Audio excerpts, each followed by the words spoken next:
not make them pay for what we've lost. I will.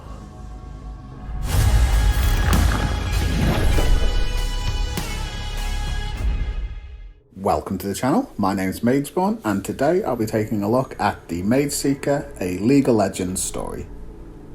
This is a non-spoiler review and will culminate in me placing Mageseeker on my ARPG tier list. If you enjoyed the video, please consider subscribing as it will really help the channel grow. Thank you. Never shall we tolerate their crimes again. Let the revolution begin.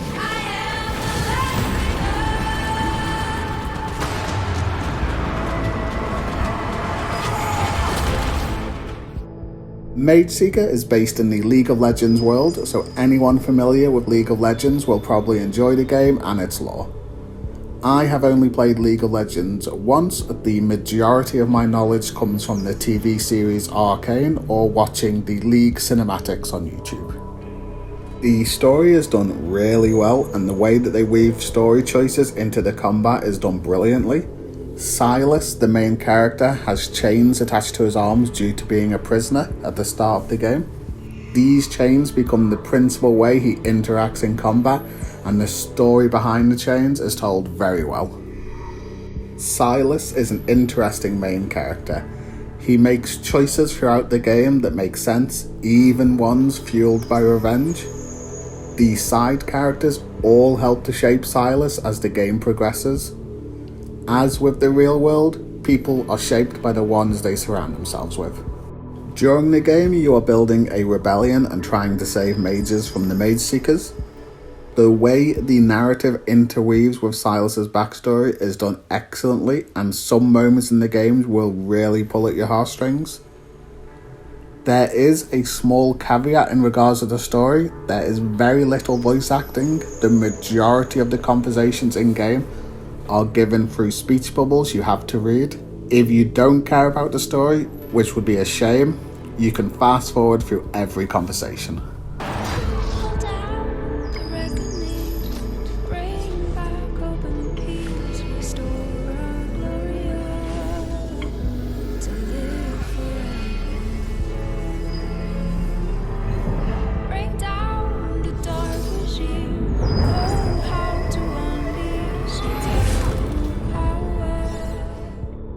Mageseeker has gone for a pixel graphics look, and I think it really suits the game and looks great.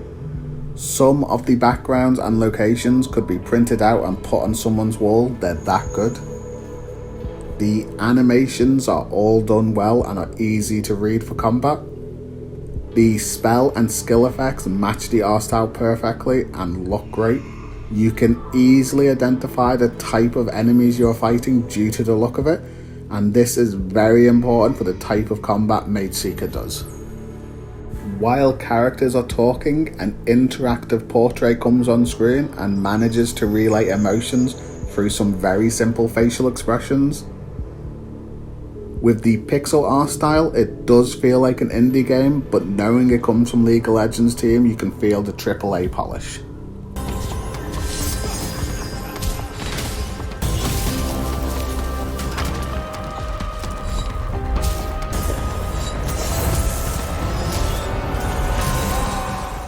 The combat in Mageseeker is done excellently and I really enjoyed it. The basic combat comes down to light and heavy attacks. You can chain these together to do combos. You also have a dodge ability that has no cooldown but does not animation cancel, so you have to time it correctly to dodge attacks. Real genius in the combat comes from Silas's magic ability. He is able to steal magic from someone and then use that spell. For instance, he can take a fireball from a wizard, then cast it back at them. He does this using his chains. He latches onto an enemy and steals their spell. Where this becomes something I really liked is that different enemy types have different weaknesses.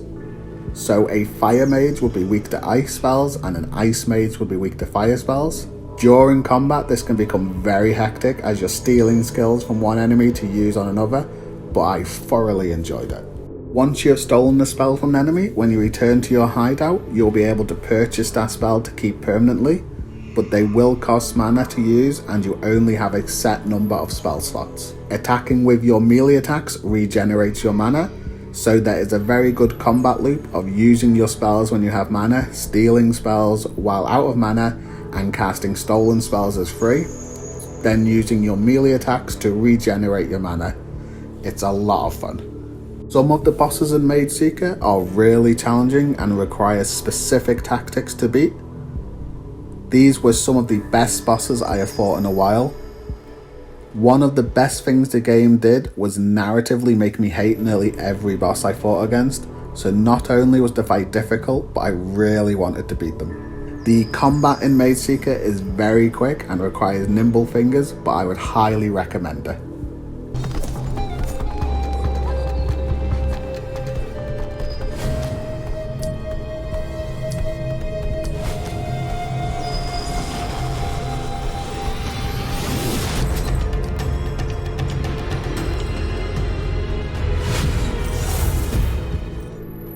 The progression systems in Mageseeker are pretty basic.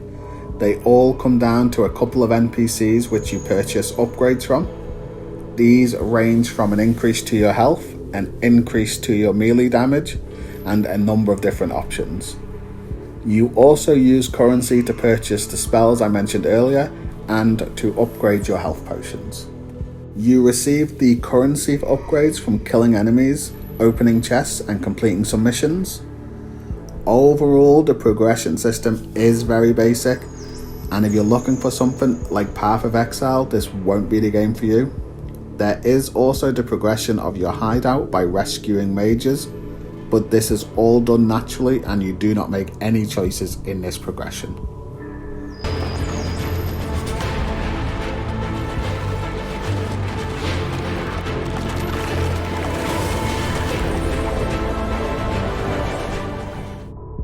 The achievements for Mageseeker are all really simple.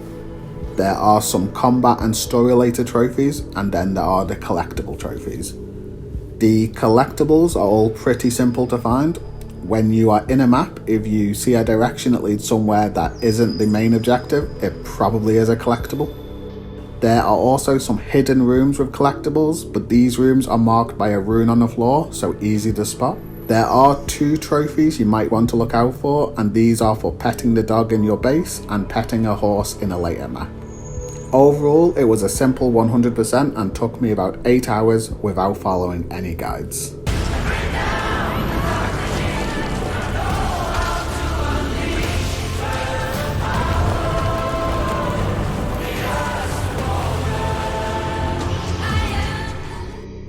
I really liked Mageseeker and hope they release some DLC for it down the line.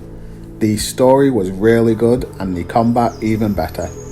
I cared about the main character and some of the side characters, which is rare for a lot of games these days. The game is short but was only £25, so I think it's fully worth it. A lot of AAA games cost around £70 and only offer 10 hours of gameplay, so Mageseeker is money well spent.